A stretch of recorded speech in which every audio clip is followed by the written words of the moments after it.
Доброе утро, друзья! Солнце только начинает всходить, а мы в самом центре Кракова. И приехали сюда мы отнюдь не наблюдать за историческими достопримечательностями, а ловить больших лещей.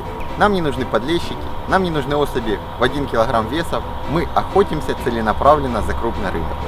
Я очень надеюсь, нам удастся поймать леща весом 3 и более килограмма, поскольку такой рыбы, к сожалению, в Украине очень мало. Именно поэтому мы здесь, в историческом городе Краков. Река не выдает никаких признаков присутствия леща. Многократно я здесь бывал и не видел ни одного рыболова. Более того, я не видел никаких всплесков рыбы и признаков ее здесь присутствия. Но поговариваю, что самые большие лещи живут именно здесь.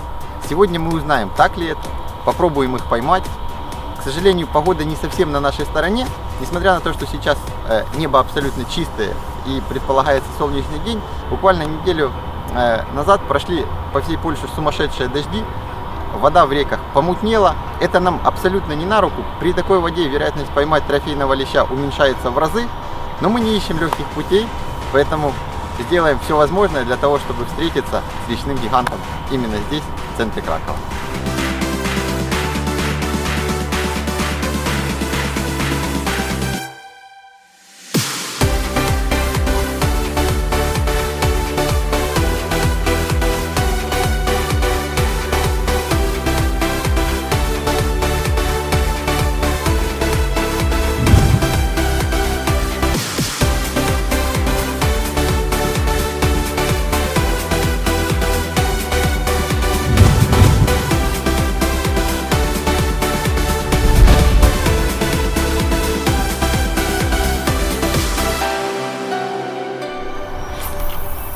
Начинаем ловлю обязательно с промера перспективных дистанций. Мы выбрали дистанцию порядка 25-27 метров. Место чистое. И буквально спустя 3-4 метра ближе в берег начинается каменная гряда. Сейчас она будет заметна. Вот. Был один камешек. Это не упоры. Камешки небольшие, видимо, это делают для того, чтобы укрепить дополнительно берега реки, чтобы она не вымывала породы. Достаточно, вот она, достаточно такая интересная локация. Глубоко. Мне приходилось плавать по Висле, и меня уверяли, что средняя глубина речки там 1,5-2 метра, в районе Кракова. Но существует несколько локальных ям. Мы на одной из них. Вот глубина здесь порядка 4 метров. И камешки. Кормушка лежит уверенно. Я проверяю дно, использую кормушку 70 грамм. Вполне комфортно. Я думаю, можно начать ловлю с 50 граммов. Поскольку лещ большой, особенно лещ, он любит вкусно покушать, мы будем начинать ловлю с массированного, очень массированного стартового закорма. Опять же, я буду использовать вот эту кормушку для того, чтобы точечно в одно место положить тяжелый корм. Наши польские друзья уверяют, что здесь эффективнее использовать корм вместе с землей, для того, чтобы он был максимально тяжелый, максимально инертный и лежал на дне. Иначе придет мелкая рыба, мелкая в их понимании это подлещик, плотва, густера весом порядка полукилограмма. И так как мы не желаем ее ловить сегодня, мы сделаем корм просто такой тяжелый, притяжелый, для того, чтобы не было никаких шансов у мелкой рыбы стать на эту прикормку. Наша цель – большой лещ. И только он.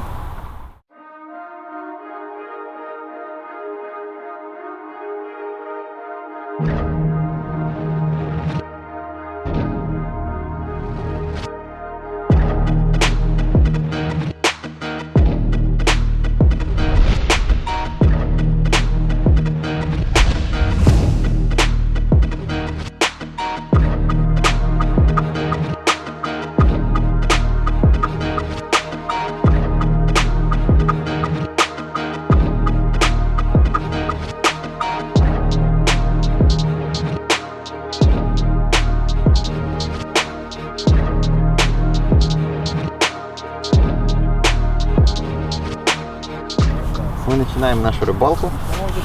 Я подаю последние кормушки, концентрированные, очень набитые животными компонентами.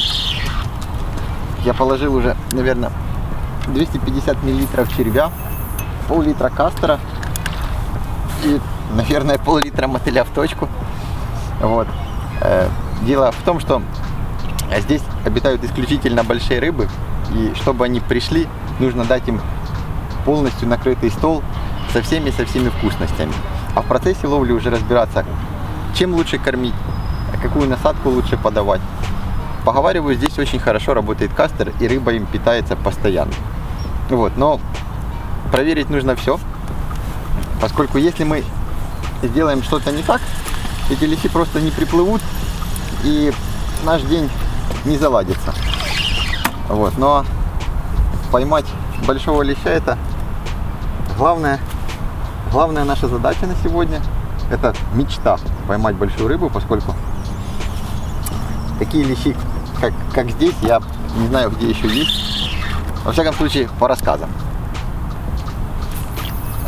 Очень красиво, очень спокойно здесь. Буквально в сотни метров от нас Вавельский замок. Судя по швартовочным таким тумбам, глубина здесь отличается от всего берега Вислы. Вот, поэтому надеемся, что именно здесь будут лещи. Я думаю, на этом мы закончим наш закорм. Поставим поводок и примемся ждать. Лещи рыбы неторопливые. Вот. Поэтому сегодня мы немножко изменим нашу тактику. Мы будем применять, ловить, используя большие крючки, используя большие насадки, ну, относительно толстые поводки, для того, чтобы, если случится, если удача нам улыбнется, чтобы мы к этому подарку судьбы были готовы. И, собственно, та рыба, которая попадет нам на крючок, чтобы она оттуда не сбежала ни в коем случае и позволила нам ее увидеть. Стоит отметить, что в этом месте очень много камней. Я нашел небольшую, буквально несколько метров полоску. Не знаю, с чем она связана. Это небольшая полоска, промежуток между одной грядой камней и другой. Вот. Место, как по мне, очень перспективное. Глубина составляет по ориентировочным догадкам около 4 метров. Ну, словом, идеальное место для леща. Это одно из немногих таких углублений в центре Кракова, где, собственно, лещи в летнее время и должны обитать. Итак, первый заброс. Давайте посмотрим, что будет происходить дальше.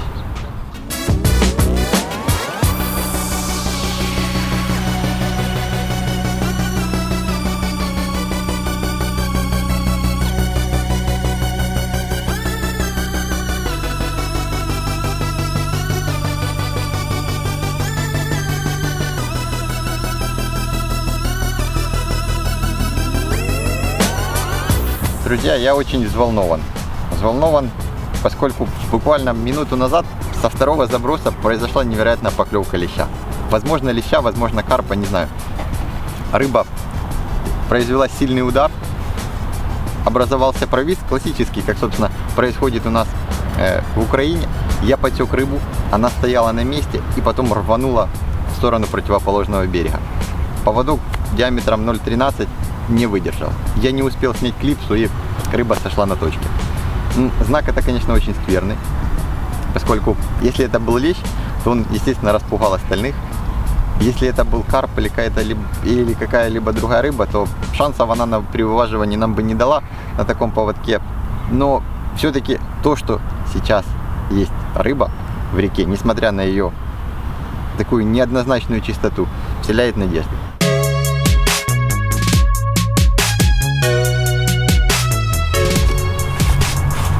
Друзья, это рыба.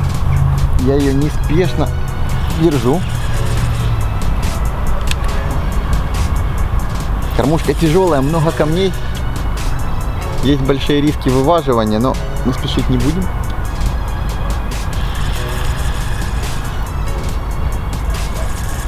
Не знаю, что на крючке.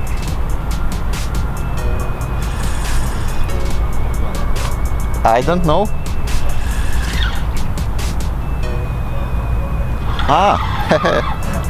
Catfish. Друзья, интересная ситуация. Уже второй сомик. Он небольшой. Он абсолютно небольшой. Это маленький сом. И мы его должны сразу же отпустить. Собственно, это мы и сделаем. Вот какой маленький. У меня какой-то самовий год. В процессе фидерных рыбалок это мой третий сом за этот, еще не завершившийся сезон. Какой усатый и красивый. А зубки у него какие.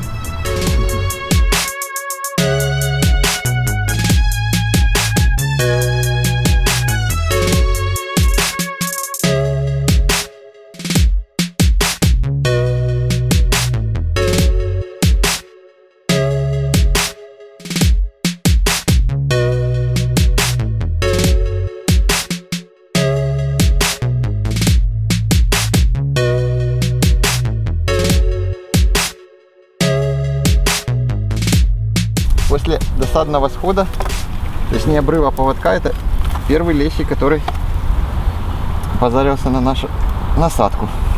В этот раз сработал большущий пучок червя. Такой, какая рыба бойкая. Действительно большой. Это было, если не ошибаюсь, 7-8 небольших червей. Пусть и небольших, но червей. Чуть не сорвал удилище с подставки.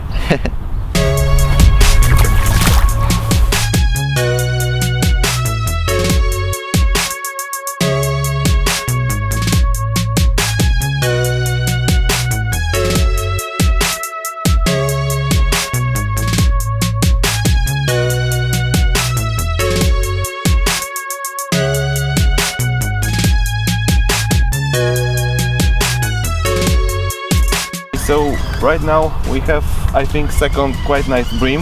Maybe it's not the biggest one, but I think the fish should have maybe, oh no, it's not a bream, it's a catfish. It's not a big fish, about 25 centimeters.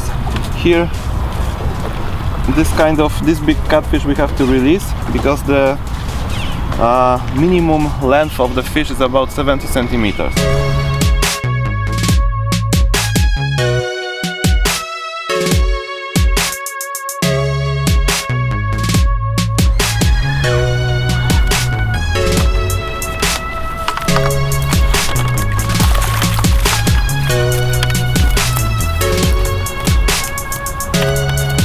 So this is my second skimmer.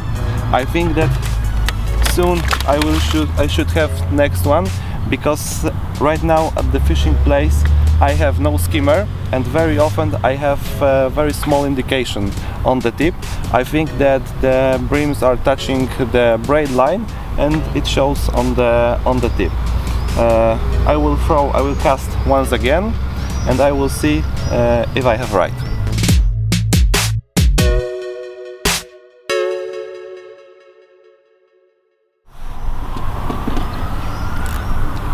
Shit.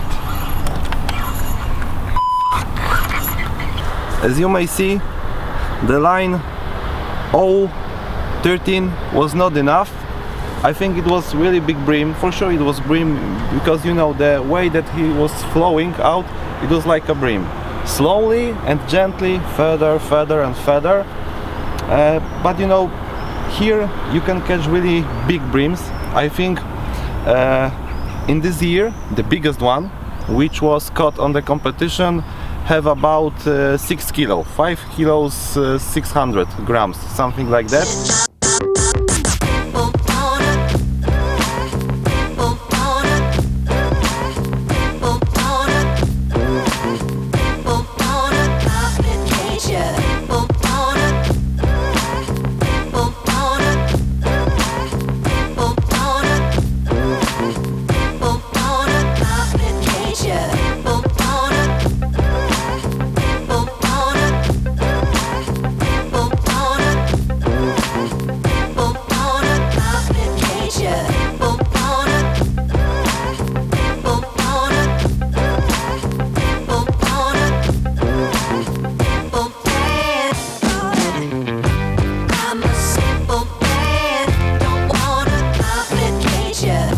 Друзья, произошла очень мощная поклевка, невероятно мощная. Удилище чуть не сорвало с подставки. И на том конце не маленький соперник.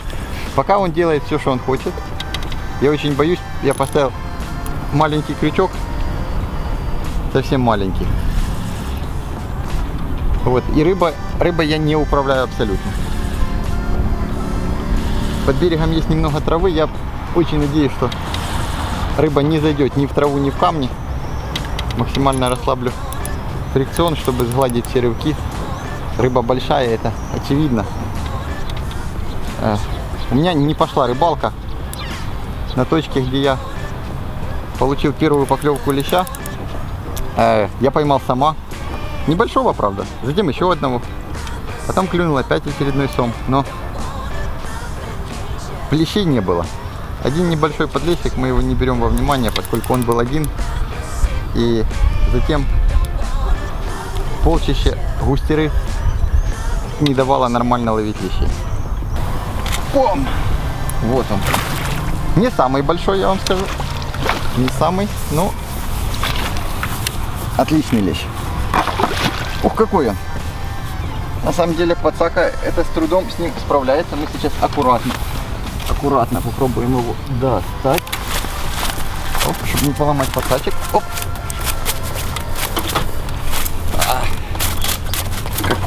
Какой он не маленький, я вам скажу.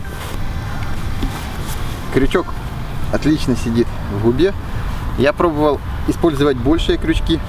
Суперфидер 10 номера я насаживал по 15-20, сколько слизи, по 15-20 червей на него небольших. Но это не давало результата. Уменьшил насадку, произвел массированный закорм. И лещи снова пришли. Я надеюсь, это не последняя наша рыба. Эти лещи более упорные, нежели тех, которые мне приходилось ловить. Хотя течения в речке нет. Очень странно. Очень странно. Посмотрите на эту рыбу. Красивая рыба. Напомню, мы рыбачим у Вавельского замка. И ловим краковских лещей.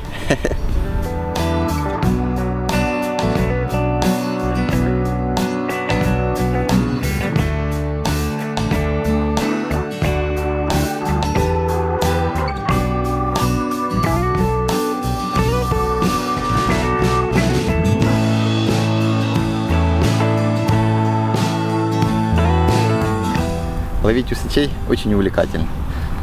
Это просто, он маленький, конечно, но он спустя несколько лет превратится просто в груду мышц, которая будет рвать поводки один за другим. Я вас в этом уверяю. Ай, красивый какой.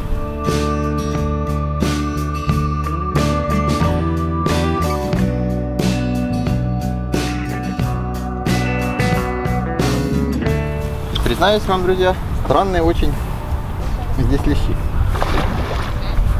Жерехи также здесь, если вы слышали, присутствуют, причем в большом количестве. Вот, но я не о том. Меня уверяли польские наши друзья в том, что мотыль для ловли леща здесь абсолютно бесполезен. Я, учитывая предыдущий свой опыт ловли леща, я при всем своем желании им не поверил. Вот.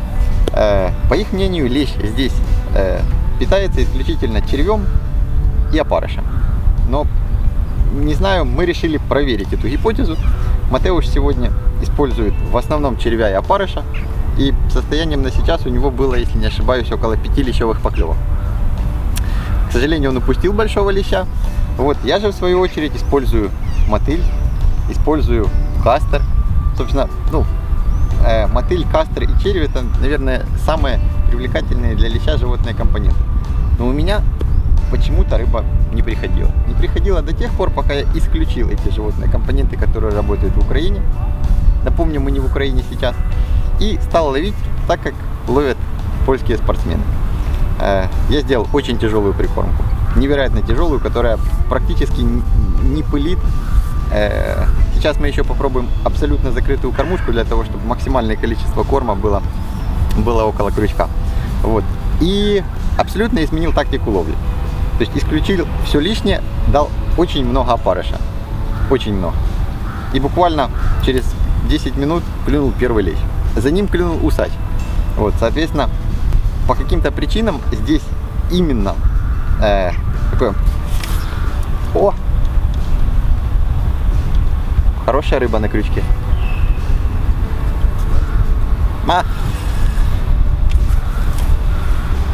Возможно, это и усач.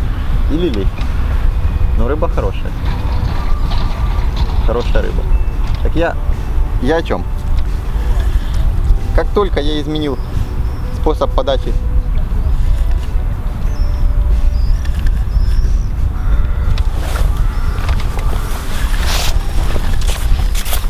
надо на всякий случай снять клипсу, ведь мы не хотим потерять рыбу. Так вот, ровным счетом после того, как я изменил тактику кормления, рыбы стали клевать. До этого такое впечатление, что их просто не было в точке ловли. Хотя меня все уверяли, что здесь немыслимая, просто немыслимая плотность леща, немыслимая плотность рыбы. По поведению очень похоже, что это усач на крючке. Был такой рывок, который не характерен лещу. Очень удобно работать с такой большой катушкой, я вам скажу. И на самом деле я не являюсь сторонником жестких удочек. Для меня они очень опасны в плане ловли. Рыба с них часто сходит, особенно крупная.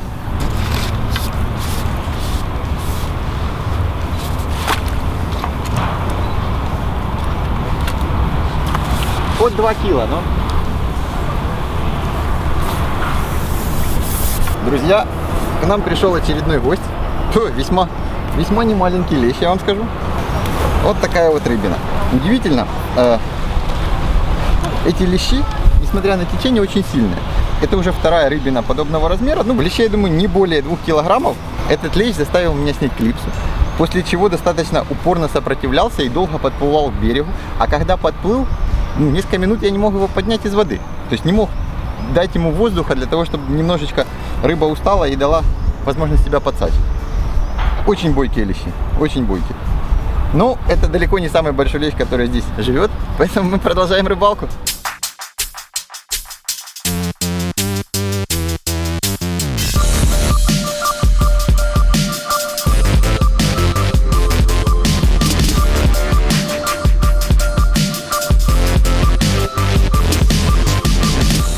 Next catfish.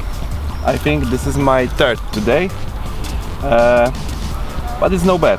I don't have skimmers.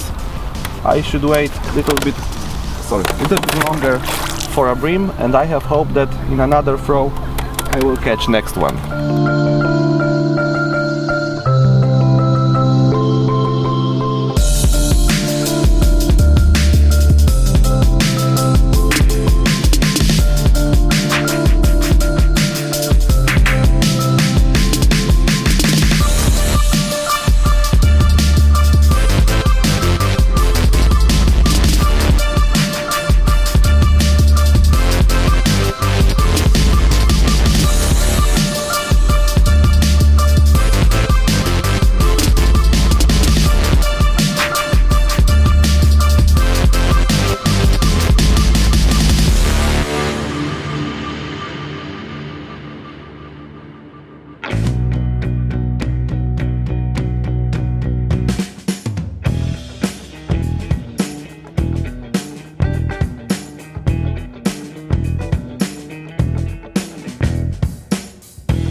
Итак, день у нас в разгаре.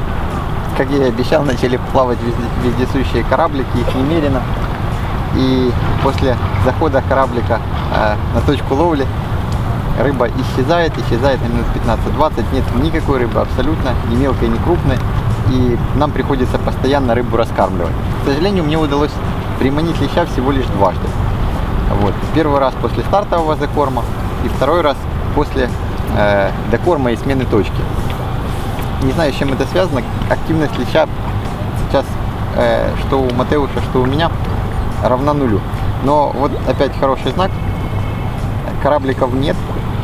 Уже на протяжении минут 20 рыба возвращается, поклевки случаются все чаще. Но есть одна большая проблема при ловле здесь.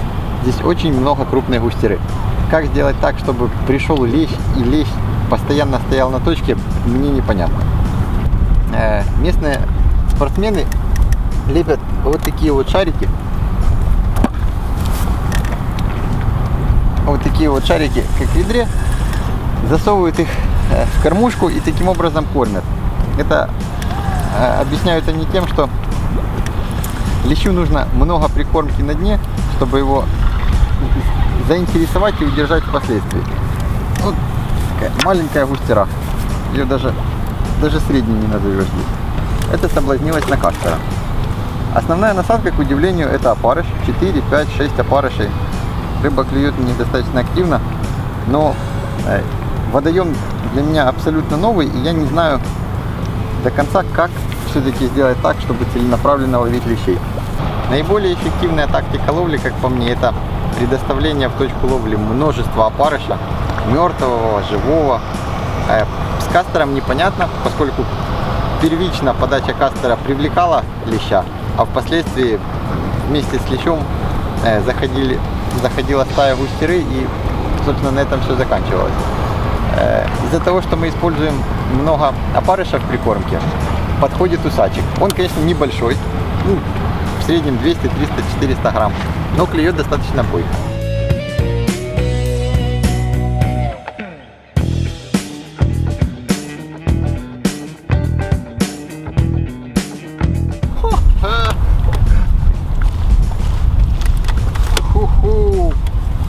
Really big one. 1 kilo skimmer? I think more or less 1 kilo skimmer.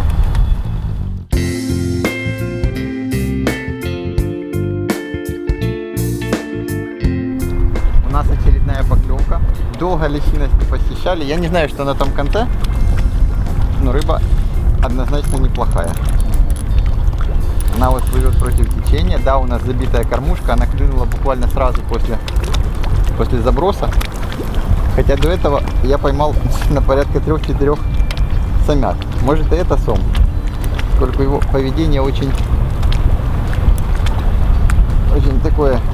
Он вроде бы и маленький сом, но когда его вываживаешь, кажется, что на том конце огромный лещ.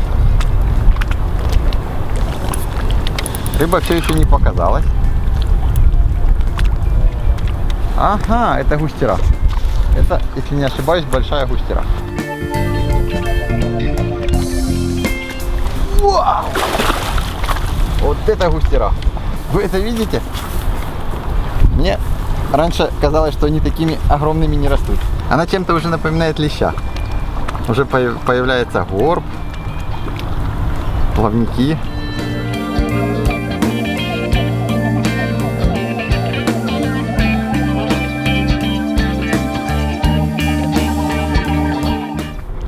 Что сказать, друзья?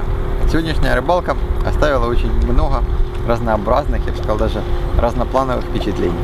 С одной стороны, мы поймали 2 очень хороших, достойных леща и несколько поменьше, в районе килограмма, может, несколько больше. Но сейчас мы не можем заставить леща клюнуть. Все дело в том, что густеры такое количество, что ее просто невозможно никоим образом убрать с точки или перекормить, не знаю. Я пробовал все, что только приходило мне на ум. Сначала мы ловили с прикормкой, которая явно нравится густере, она собирается на нее с большого расстояния. Я поймал, похвастаюсь, 2 просто огромные, я бы сказал, гигантские густеры. Я думаю, одна весом около килограмма, одна, возможно, даже около 1,5 килограмма. И нельзя никак убрать эту рыбу с точки ловли. Она постоянно мешает ловить. Даже огромные крючки 10 и 8 номера не помогают. Эта густера умудряется проглотить 20 опарышей.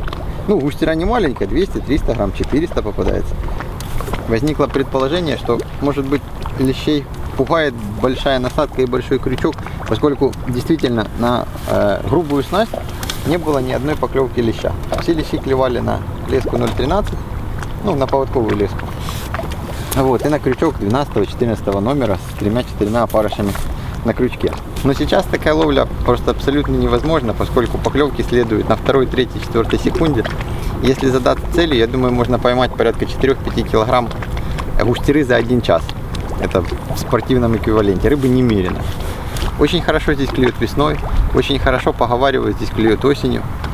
Вот, когда рыбы собираются в глубоких местах. А сейчас лещи рассредоточены по всей акватории, соответственно, их собрать непросто. Тем не менее, я считаю, что рыбалка очень продуктивная. В моей коробке осталось не более 30 опарышей. Я думаю, это будет мой последний заброс. И мне кажется, нам стоит пообщаться с Матеушем, чтобы он прокомментировал сегодняшнюю ловлю. У него, к сожалению, случилась сегодня поклевка действительно большой рыбы. Эта рыба сопротивлялась невероятно. И, он сошел. Последующие лещи были мельче. То есть в моем садке 2 трофея весом, не сомневаюсь, более 2 килограммов. Матеуш поймал более 5 рыб, но они все в районе килограмма и несколько больше. Почему у него не было крупных рыб? Почему он упустил эту рыбу? Мы сейчас к нему подойдем и все это узнаем. I cannot tell you what to do to catch big bream because you caught 2. I got you had big one. Of course, there is bream, small But one, big one, small. but there is a lot Skimmers. of skimmers. And if you put the ground bait, the feed on not correct way, you will always catch the skimmers. Наше пребывание в Польше подходит к своему завершению. Эта поездка не могла состояться, мы не могли поймать таких больших лещей без помощи наших польских друзей. Спасибо команде «Флагман Польша» за радушный прием, за прекрасное время, за то, что мы так старались поймать этих лещей, и практически нам это удалось. Возможно, не тех, которых мы хотели, больших 5-6 килограммовых, но все-таки достойных. Thank you very much for watching and thank you very much for visiting us.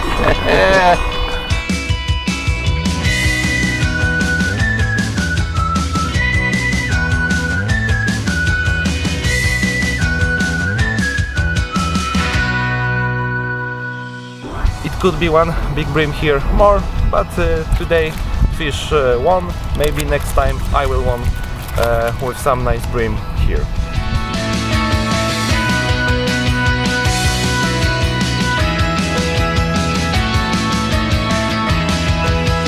Всего 2 красивых леща не удалось поймать. Как обычно, ушел самый большой. Он клюнул со 2-го заброса, оборвал поводок. Также продемонстрирую вот такую вот густеру. Сумасшедшая просто рыба. Я думаю, она весит, практически как эти лещи. Очень сильная. Можно наблюдать ее горб. На самом деле это среднестатистический лещ для реки Висла.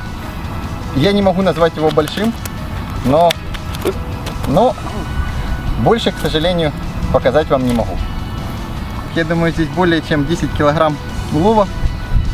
Считаю, что это очень хороший результат, учитывая достаточно мутную воду, учитывая дожди, которые здесь были.